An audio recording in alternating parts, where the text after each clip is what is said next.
Got a question for you. All right, go for it. Question is, what happens after you die? You ever thought about it? A little bit, but it doesn't bother me. Yeah, what do you think happens? um, See, I just assume you die. I probably like. I think it just feels like falling asleep. You maybe No, have some dreams. what about your soul? What happens to your soul? I don't know if a soul is something that exists or it doesn't. I'm kind of agnostic to it. Let's say you're right. Let's say you die and it's like falling asleep. You got nothing to worry about. The end. What Yeah. if you're wrong? What if you die and you end up in hell with no escape? Wouldn't that be a terrible gamble to make? See, I think I live my life in a way where I wouldn't end up in hell regardless. If what you believed was wrong, would you want to know?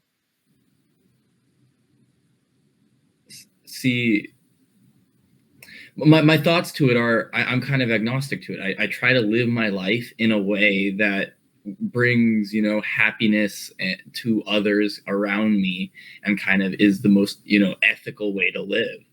And my hope is that regardless of what happens after I die, I lived a life that was fulfilling and I'm remembered well. That's kind of That's a that's good my way to thought. look at it. That's a good hope. But what if you're wrong? Would you want to know? Is it something really that you have to know? A lot of people, they have their beliefs, and that's okay. In my opinion. Well, here's the interesting thing. The Bible tells you how to have eternal life. Has anyone showed you that before? See, the my worry there is whose book is correct. There's so many interpretations. You have so many different religions around the world, and honestly, maybe most of them are correct in their own way. Everyone there's a constant theme throughout kind of all religions. And the idea is that the universe exists, and maybe everything is God, maybe nothing is God, or it's somewhere in between. Well, they can't all be right at the same thing because they teach different things about God and what happens after we die, things like that. So again, right is very subjective. You could be if I got something 80% right, am I right or am I wrong? If I got something 95% right, am I right or am I wrong? Like in school, a passing grade is usually like 70%. Sure. And Yes. most religions have similar like things in common. It's like, don't kill other people. That's bad. Don't be envious. That's bad. I know a lot of religions don't like money lending specifically, like interest charging, usury. Yeah, for the most part, most religions say that you have to act in a certain moral guideline in order to obtain God's favor to obtain a good afterlife. Yeah. That's the difference with the Bible. It's not about what we do for God, but it's about what God does for us. A picture of it would be like uh, there's a mountain, and everybody is taking their own path to get to the top, right? They all go different ways, right? That signifies the world's religions in this kind of view. But what God Mm-hmm. is saying in the Bible is that, look I'm not at the top of the mountain. I'm coming down here to where you're at. I'm climbing down the mountain to come to you to give you the truth, so to say. So it's the opposite of the world system, so to say. It's what Mm-hmm. God does for us, not what we do for God. The two are not the same, so to say. If that makes sense. Mm-hmm. When you talk about the Bible, are you specifically talking about the New Testament or the Old Testament? Talking about the Bible as a whole Calling together, the it's Bible as so. What differentiates? Because I really don't know much about this. What differentiates, the Old Testament, the thing that Jews follow, and the New Testament? well, Christ pretty much, when it comes down to, is the Messiah. The Jews don't believe that Jesus was their prophesied Messiah, and the Christians do. Christians are just Jews that did believe that the Messiah was prophesied and that he did come, and they accepted him. And that's the main difference between the New and the Old Testament. Mm-hmm. Jew and the Christian. Hmm. And see, this is what I'm trying to get out here. Um, Jews also have, very like kind of strict customary practices, and do things that are very, like to that, are following religious law. But at the same time, the belief that many like devout religious Jews have is that it's not that everyone else is wrong. If you talk to 95% of Jews, they're going to tell you that, what Christians practice is okay for them to practice, you know? Sure.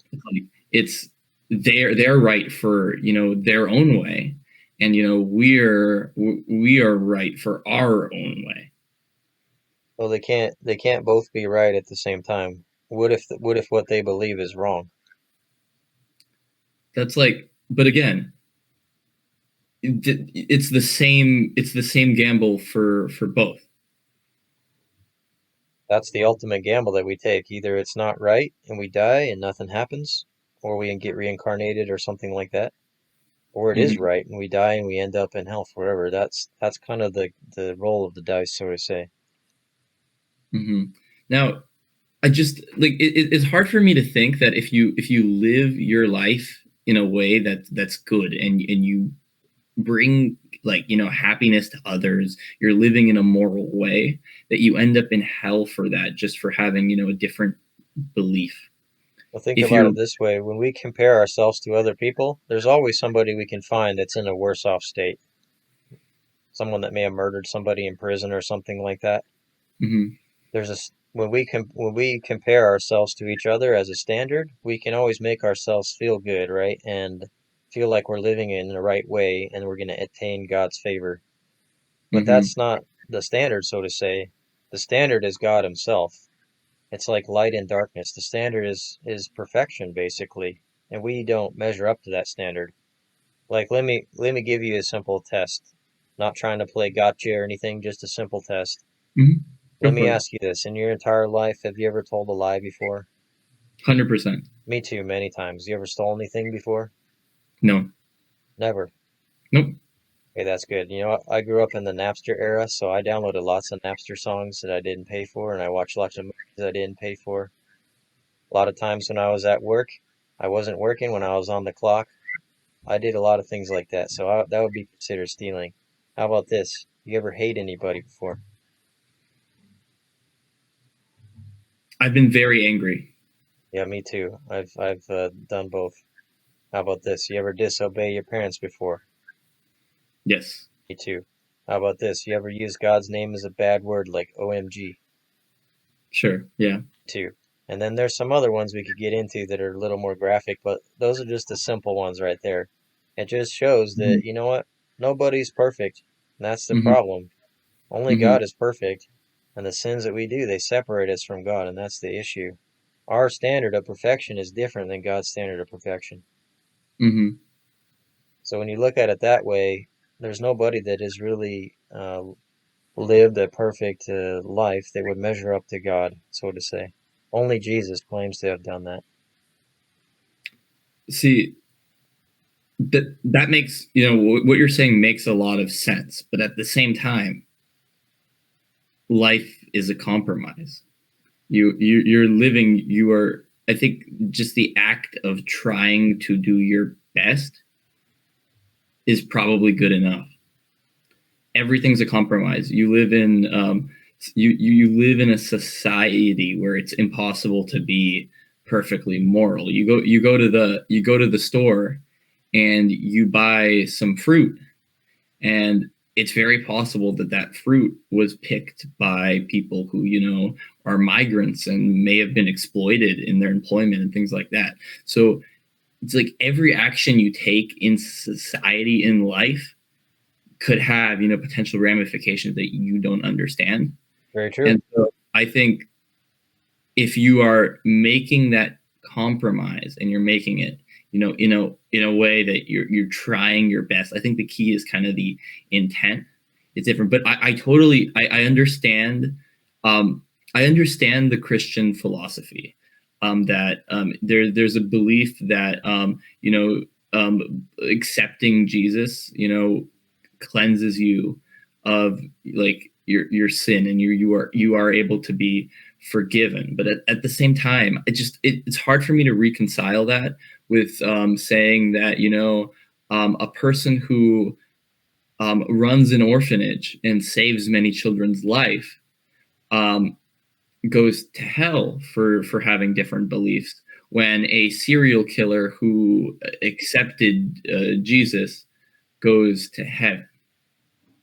Well, I think you pretty much tapped on it. The world system that we live in is not perfect, and that's what the fallen nature is. That's what sin is. It's a corruption of the galaxy.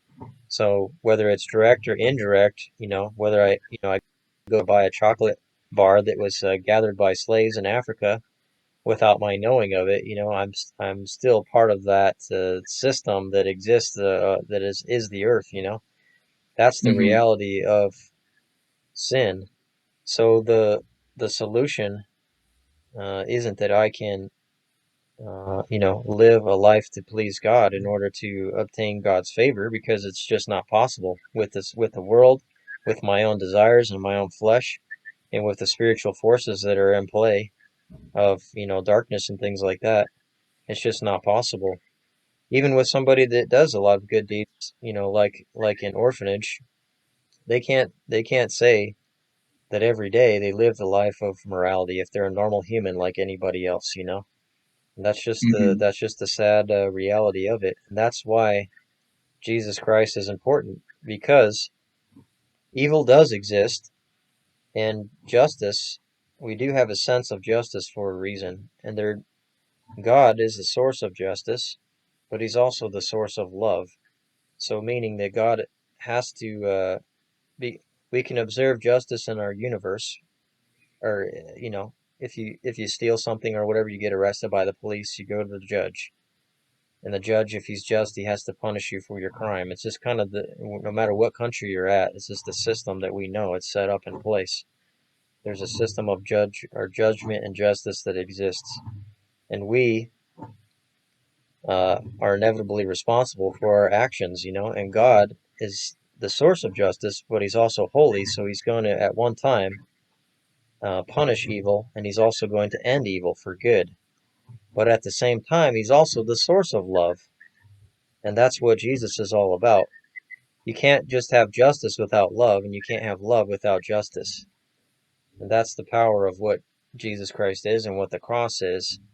It's the justice of God meeting the love of God, and canceling each other out to set us free. That's what the cross is all about. And that's where the power of redemption and all these kind of things check off a couple of boxes. One, God's love. Two, God's justice. Three, the end of evil, ending that world process. Four, a chance for us to have redemption. And five, help us to realize the state that we're in, and there's no way that we ourselves can fix the problems and our limited abilities. I see the problem that I find with, like the intent is beautiful. The problem I have with that is when you use it as a cover. Um, Really, we should be trying in all of our action to make the world a better place.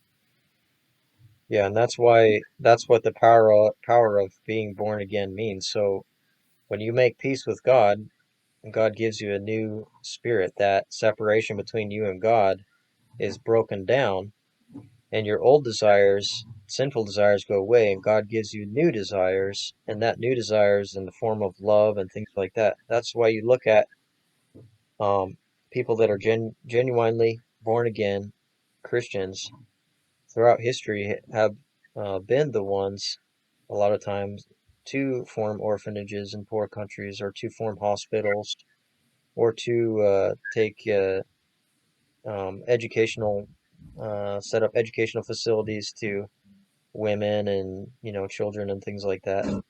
That all comes from that desire to better the world. But it's also been used for empire and oppression as well. When when the Hmm. church is combined with the state, you can't serve two masters.